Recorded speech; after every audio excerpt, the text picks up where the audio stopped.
रायरंगपुर उपखंड स्तरीय जुग्म जन अभियोग शुणाणी शिविर अनुष्ठित 117टी अभियोगर है शुणाणी 2टी अभियोगर तत्काल समाधान।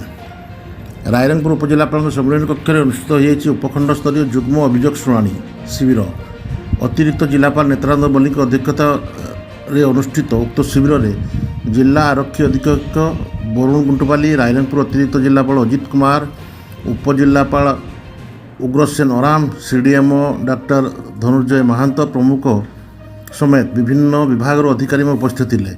यह शिविर में मोट 117टी अभियोग पत्र ग्रहण कराइला।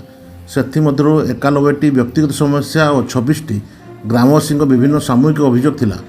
तेबे 117टी अभियोग मात्र 2टी समाधान होता बेले अन्य 115टी अभियोग समाधान पर संपुक्त विभाग अधिकारी को जिलापाल निर्देश देते।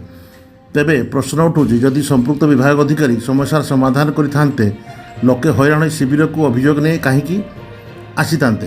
प्रत्येक मास शताधिक अभियोग आसुवा बेले मात्र 2-4टी समस्यार समाधान होगा नहीं जुग्म जन अभियोग शुणाणी शिविर कार्यदक्षता पर प्रश्नवाची सृष्टि होती। जिलापाल एसपी समेत समस्त विभाग अधिकारी उपस्थिति में कहीं समस्यार समाधान करा जाऊ नहीं बोली साधारण रे असंतोष प्रकाश पाउची।